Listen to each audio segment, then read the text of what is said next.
In business today, three things to know. First, fireworks for the jobs report. 288,000 new jobs created in June, and the unemployment rate fell to 6.1%. That's 5 straight months of jobs growth. We'll dig into the quality of the jobs and whether wages are going up. Then, his name is Arthur, and he could be an unwelcome guest this holiday weekend.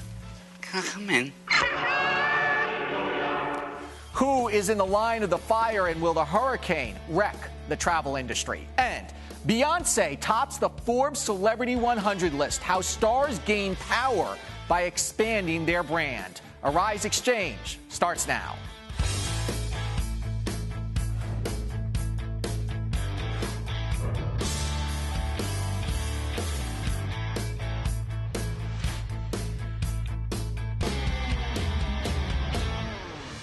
Hello, everyone. I'm Andrew Schmertz. In time for the 4th of July holiday, the jobs report is a firecracker. The U.S. Labor Department reporting that 288,000 jobs were created in June, better than the 215 estimated. It is the 5th straight month of job gains. And overall unemployment rate fell to 6.1%, the lowest in 6 years. However, while more people found work, the unemployment rate also fell because participation in the labor market remained relatively flat. And the bulk of the jobs created were said to be in the low-wage retail and hospitality sectors. We will dive more into the numbers with Peter Cardillo in just a moment. But first, the markets hit record highs on that report. The Dow Jones Industrial Average closing above 17,000 to 1768.26, up 92.02. The day before that long holiday weekend, the S&P 500 up 10.82 and the Nasdaq up 28.19 on a short trading day. Taking a look at some of the stocks we're watching today, shares of Intel are soaring after being upgraded by Zacks Investment Research to a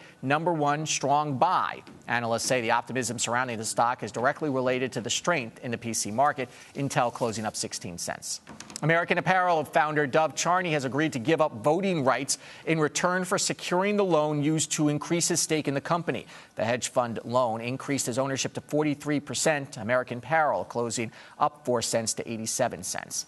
And competitive eaters are gearing up for the nation's annual hot dog eating contest, for Nathan's annual hot dog eating contest. I used to cover that event. That's been held at the original location on Coney Island every year since the 1970s in conjunction with Independence Day. Nathan's closing down 27 cents to 53.80. And commodities, gold closing down and oil down 45 cents to 104.3. For more now on the jobs report and the economy is Peter Cardillo. He is chief market economist at Rockwell Global Capital. Peter, if you look at the headline numbers here, a pretty blockbuster report. Your take? Indeed it was, and of course there's no excuse that we can offer this time around saying, well, it was not that great. But, and also we had a revision there too, so that even strengthened the jobs number. But I think, the key here was the fact that we saw wages go up by about 6 cents, which is really not that much, but a little bit more than we expected. However, I think what the jobs market is telling us that we're finally seeing more and more people that are entering into the labor market. And of course, if you looked at the participation rate, that basically stayed unchanged. But if you look at the U rate, which has been under the microscope here for some time. What is the U rate? The U rate is basically what most economists look at in terms of the opposite of the participation rate. And so that actually went a little bit lower, which is a good sign. Those people sitting out of the labor force. Right. Let me ask you, we'll talk about the wages in a moment, but the quality of the jobs. There had been concern that these are still part-time jobs and jobs in the hospitality and retail sectors, which are part-time and low-paying. Yeah, of course. Most of it was attributed to the service sector, obviously low-paying jobs. But, we did see the government kick in this time. There was hiring by the government. The construction, manufacturing sector, basically in line with expectations. So there was no real surprises there. But nevertheless, the jobs number is telling us a story. And these numbers, when they say 288,000 jobs, the Labor Department uses a variety of statistics to get to that number. You're confident that that's the real number out there, that this is a good number? It's a good number. And again, I think what we have to look at is the fact that there is still really no wage pressures. So let me ask you about that, because we want to see some wage pressure, don't we?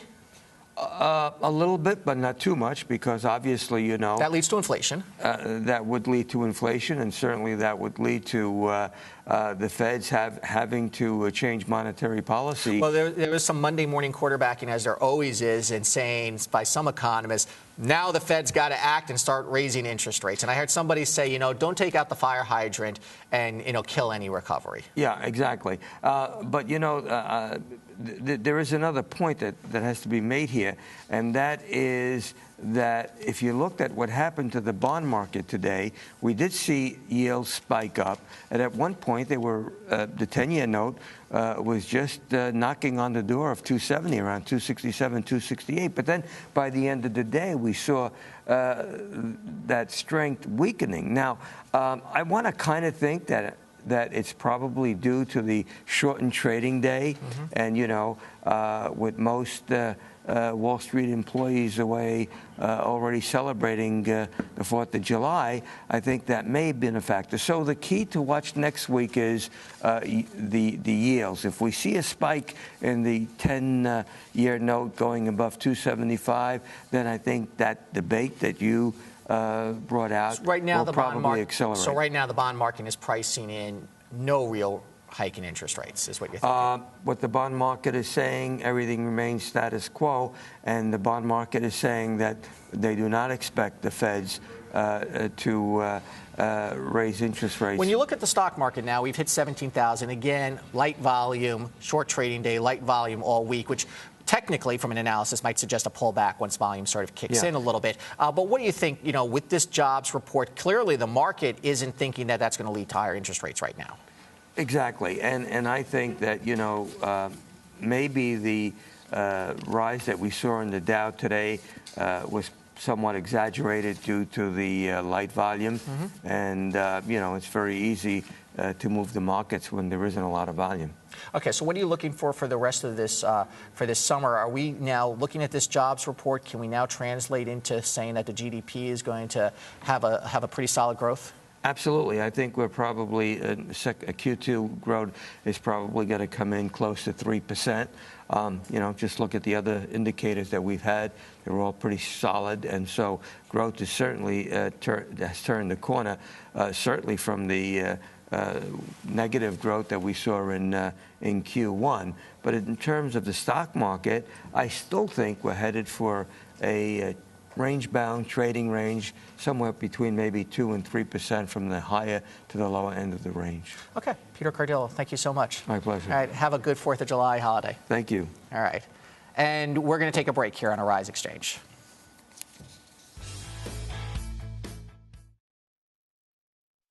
I don't think that television news in the United States reflects the diversity of the world. I don't think it does a great job of even reflecting the diversity of the United States. When you are watching TV, you don't really see a lot of different cultures. There are plenty of other places that people might not even know about. We are living in a global culture, and you cannot hide news that is happening when there's so much social media. Arise News, every culture, every angle.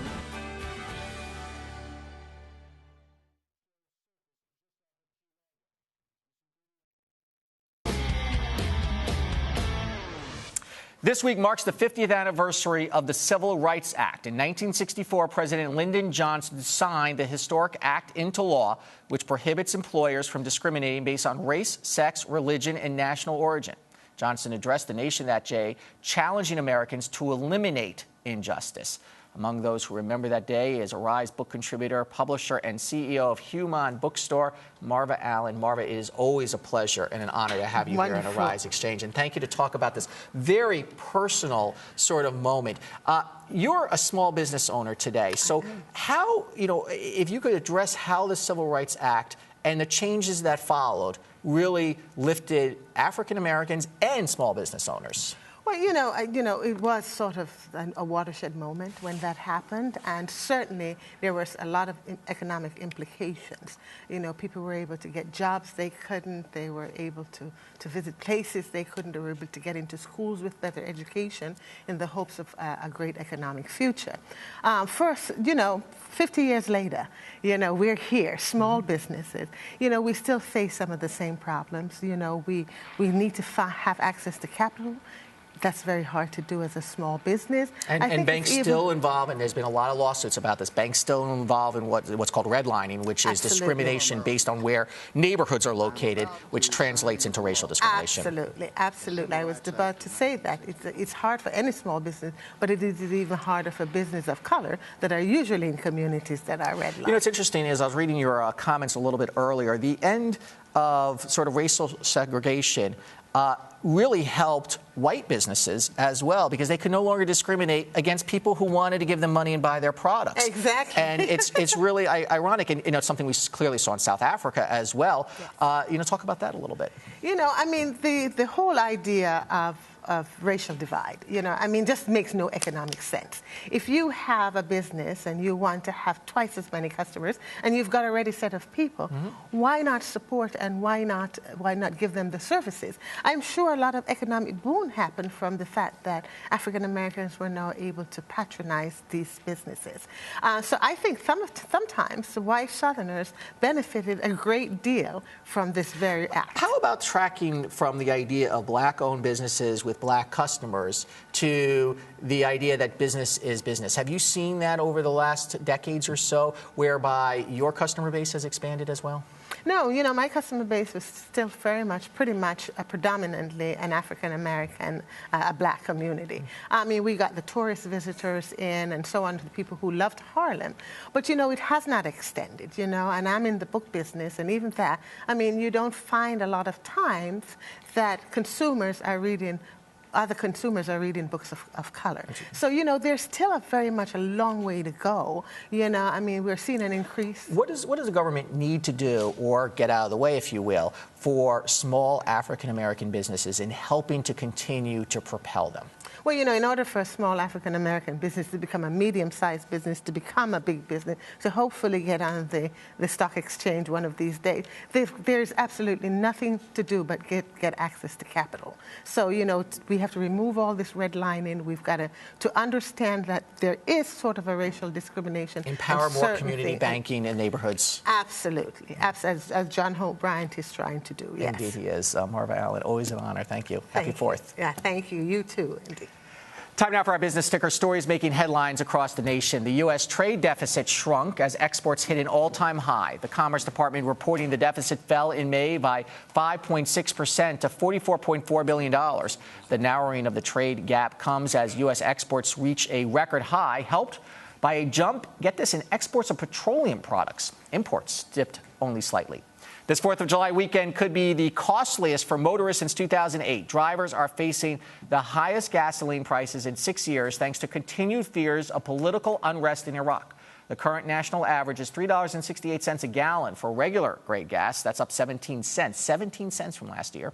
But pump prices could be much higher if not for the dramatic change over the last several years in both production and refining in the U.S. oil industry. Boeing has finalized a $2.8 billion deal with NASA. The aircraft manufacturer has been given the go-ahead by NASA to start full production on the most powerful rocket ever, known as Space Launch System.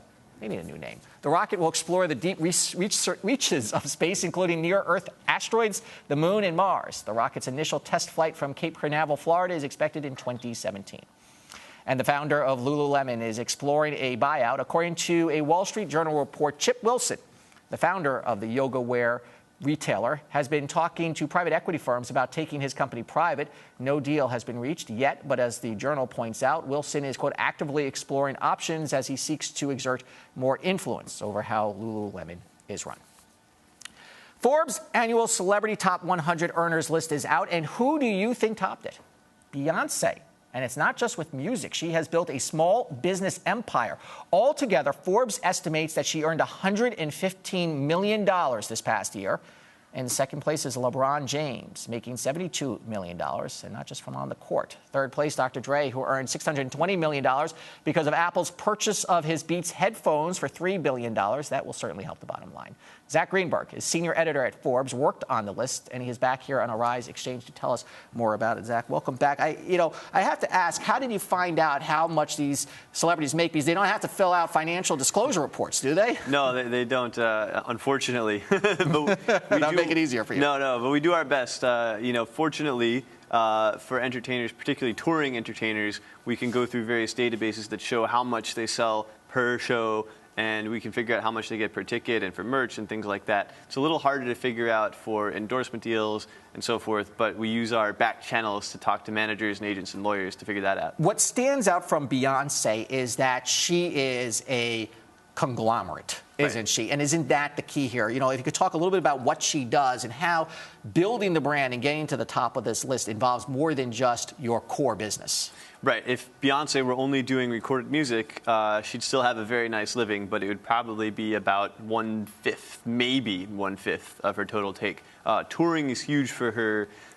Clothing line, she's got Darion, is also huge. Endorsements with H&M, and the list goes on. I think it's all about diversifying your kind of revenue streams as an entertainer, because you can't make that money off recorded music solely anymore. Were you surprised that Oprah fell to number 4, which, by the way, is not a bad place to be? Yeah, not too bad at all. I mean, the way we put the list together, it's not just money, although that's the biggest component of our ranking, but also social media, impact, and press hits, and we kind of put it all together in a stew. And Beyonce and LeBron and Dre just so dominated the headlines this year that they were able to edge Oprah. Are you surprised by how African Americans and women stand out at the top of this list? Yeah, I think it's about time, Yeah. But I think that particularly with the business of hip-hop, if you look at Jay-Z's at number 6, Dre's at number 3, that's definitely a big driver of the business people of the names on this list, and I think it will continue to be for a long time. Do you think as individuals, because Oprah has probably done this, but have they diversified beyond just their individualism and that they're so wrapped up with the brand? Because what I'm getting at is if they run into stumbling blocks, does the whole business collapse around them? Right. I mean, I think with Dr. Dre, for example, initially it was Beats by Dr. Dre, and that's still the title of the product. Mm-hmm. But more and more you hear it referred to as Beats. There's Beats Music with no reference of Dre, and I think in many ways it's become separate from him. You even see different entertainers being used in endorsements. So that's a pretty diversified brand that has association with him, but is not completely wrapped up in one man, so that if anything went wrong, I think the company would be fine. You have great celebrity contacts. You wrote the Michael Jackson book. Of course, we had you on. You have fun making this list? Do you get any pushback from celebrities? Do they call you up and say, please don't tell people how much I earn? Yeah, I mean, it runs the gamut. On one end, you have people who call you and they say, oh, yeah, this is about right, and, you're in the ballpark, but we won't be quoted. You have other people who threaten to sue you for including them on the list. And then you have the people who try to tell you that they made more than they actually did. That's great. And they kind of argue with you over it, or their handlers do. So it's always a lot of fun. Okay. Zach Greenburg with Forbes. Thank you and have a good 4th. You too. Appreciate it. Well, Arthur is knocking on the door of the East Coast. The first major storm of the season threatens to wash out 4th of July beach plans. Joining us now from State College is Bernie Reno, senior meteorologist at AccuWeather. Bernie, we haven't had you on in a while because the weather has been kind of quiet out there. But welcome back to Arise Exchange. What does the storm look like? Yeah. Well, it is a hurricane. Maximum sustained winds at 90 miles per hour. It is making a move on Cape Fear, North Carolina. That is the southeastern tip of North Carolina, about 35 miles to the due south, slightly southeast. Now, the movement continues to be to the north-northeast. It is going to get very close to Cape Fear, North Carolina in the next hour to hour and a half. We are looking for a landfall right around Cape Lookout, North Carolina, perhaps just to the west, then a move to the north and east right across Pamlico Sound, and it should be getting very close to Cape Hatteras as well as we get past midnight tonight. And that's the area that is going to feel the brunt of Arthur. You're going to get hurricane force winds, maximum sustained winds right now around 90 miles per hour. We could be looking at gusts over 100 in there, and that's where we're going to get the heaviest rain and the worst of the surf. 3 to 6 foot storm surge, especially north of the storm. So that would be from Kitty Hawk down toward Cape Hatteras, North Carolina. And this is a class Category 1? It's a Category 1 hurricane. But that's still serious. You need to get to 96 miles per hour. Hey, listen, that's still serious. Yeah. Listen, the Outer Banks, North Carolina, they're going to get a battering out of this. They're going to get 3 to 6 inches of rain, storm surge of 3 to 6 feet. So it's going to cause problems. Now, the saving grace in this is that, number one, it is going to be accelerating to the north and east later on tonight. So it will bypass the mid-Atlantic states as it moves to the north and east. Now, they're still going to get showers and thunderstorms along the east coast as a cool front is stalled because of Arthur. But the worst of the conditions. I think hopefully the hurricane did not get Bernie Rayno. Bernie Rayno with AccuWeather. We lost the feed there, but thank you so much for the update on the hurricane, something we will be following all weekend here at Arise. Ahead, our favorite person of the day took the money and ran, and now the bank is after him. You're watching Arise Exchange.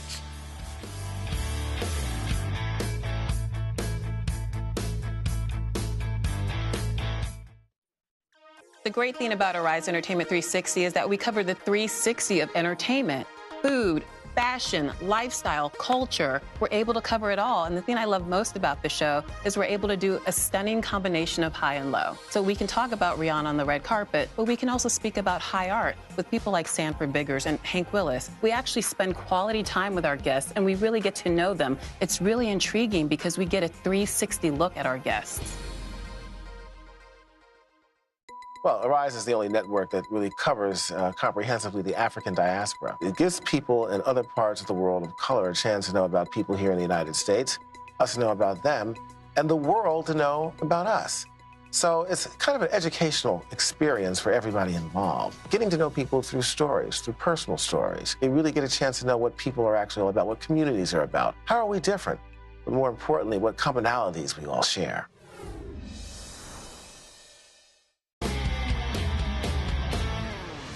Time now for our favorite person of the day, when we pick one person who grabbed our attention, not so much for the right reasons. Today, that person is a Roswell, New Mexico resident who took a bank mistake in his favor and ran.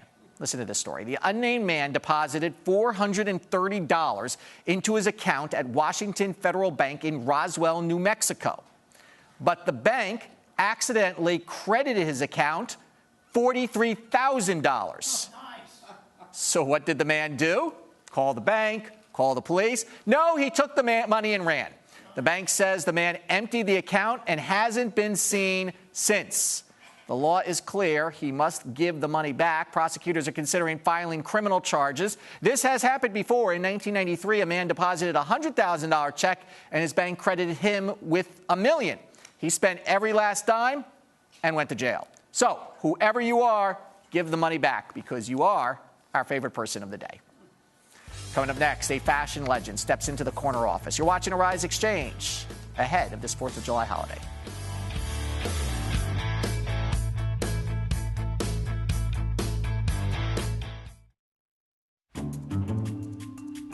You're looking at mainstream news stations where only you have a very small minority of people of color being newscasters and actually having prominent roles in the media. In a newsroom in the United States, maybe 10% of decision makers come from communities of diversity. That's not right. Well, diversity is important because the more complete the news is, the more accurate a picture you're getting of the world, and the more you can form an accurate opinion of things. The vision here is not just to tell the main stories of the day, but to tell the news that other organizations don't tell, and tell it in a way that people like me, people that look like me, that look like you, are interested in. Arise News. Arise News. Arise News. Arise News. Arise News, every culture, every angle.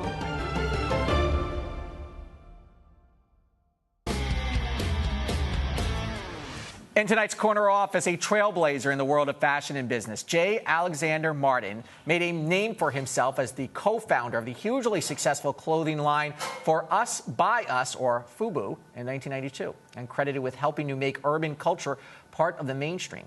Today, he is helping others to achieve their dreams in the fashion world with the creation of his latest endeavor called A Fashion Mind. And he joins us here on Arise Exchange to tell us all about it. Thank you so much. An honor to have you. Thank you. Thanks for having me. When you started in this business, what kind of fashion products were there for African American and in the urban community? There was nothing for the African American community. There was nothing for the hip hop community. We saw a void in the market and we attacked it. That's really stunning, isn't it? I mean, we were just talking to Marva about the end of the civil rights legislation and how all of these businesses came into business, and then it still took decades later to really address a significant portion of the population. Just from a money-making standpoint, I would think that somebody would be out there trying to grab at it. Right, but basically what will happen is a group or a company, what they'll do is they won't understand the culture. So they'll just put out products and do things, and we'll know that it's not legit or fake or not really for us. So what we had to do was take ourselves and understand the market and read and try to come up with the right product. Because we know what it is. If we don't know what it is, you won't. Nobody will know what it is. And when you're talking about the culture, it is both the right product and how to market this product, right? You need to be able to have that marketing message resonate. So give us a little bit of an overview of the key products you have here and how they stand out. Well, right now this is FUBU's. This is FUBU's new endeavor, Natural Styles by FUBU. We're coming out with the beauty line. We have other products as well, but these products here we're sitting in for, it's actually for your body and your hair. Men's products and women's products. And how is it different then? And, how do African American men and women want products that are different than Caucasians, for example, or Asians? Why is there a difference? Well, there's a difference between your hair. There's a difference between a lot of different things, but especially your hair. Our hair kinks up more, and even when it's down to shaving, we have our follicles curl, so we're susceptible to bumps as well. So it's different skin and different hair problems that is different. And you're really now going on a venture to help try to expand the knowledge of the fashion industry and get others involved and sort of grow entrepreneurship. How are you doing that? Yes, well, I started something called A Fashion Mind, and what I do is consult. I go to schools, give lectures about fashion and bring people to the fashion world. How difficult is that, and how has the business changed over the past decades? I know a lot of people in fashion, and it continues to be one of the most challenging industries. Yes, well, the market dictates what fashion does. Does the market dictate what fashion does, or do you guys dictate what fashion does? We try to dictate it, but the market dictates it. Basically, there's times we went through a curve where financially people wasn't really doing very well, and we had to kind of. If we had a jean for $400 or $300, we had to take off a lot of stuff and make it down to $200. And then from there, we had to take it down to $100 because people couldn't actually afford it. A lot of the stores didn't have credit at one time. So we had to figure out and finagle things. So it kind of dictates to us what we want to do. So and then we have to spit it back out. Have you found that your products are more sensitive to a down economy? Oh, definitely. Because that's the first thing you're going to do. Is drop a few dollars on some clothes or drop a few dollars on cosmetics. Do all that, But when it comes to keeping the lights on and buying a new pair of pants or keeping the lights on and buying a product. And you have to diversify. You have to go from this. You're also in the tie business as well. How did you get into ties, and why did you kind of go that direction? Because this is sort of a cosmetic line and one is a clothing line. Well, the ties are actually my personal favorite, and this is actually what I do under my own brand name. They're great-looking ties. I don't wear ties, but they're good-looking ties. You might want to wear a tie. I can get you one. I know somebody. I can hook you up. But that's actually my endeavor more so.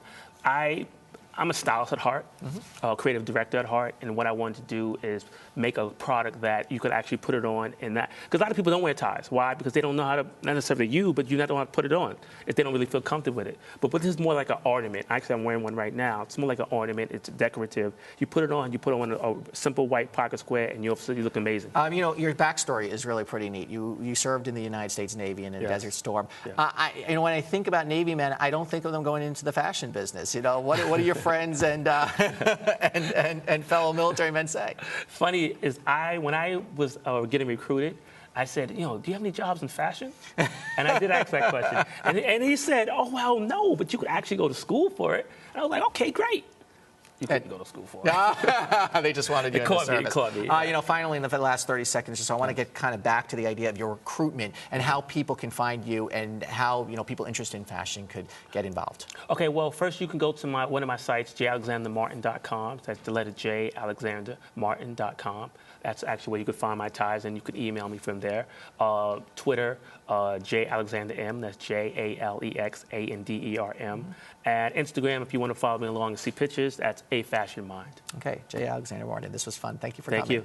Okay. Tomorrow on Arise Exchange, our Independence Day special, we're going to bring you some of the interviews with the top newsmakers from around the world. The markets will be closed. They finished in record territory today on a very strong jobs report, not a bad report before the 4th of July weekend. Enjoy the 4th. Stay safe. We'll see you on Monday. I'm Andrew Schmertz.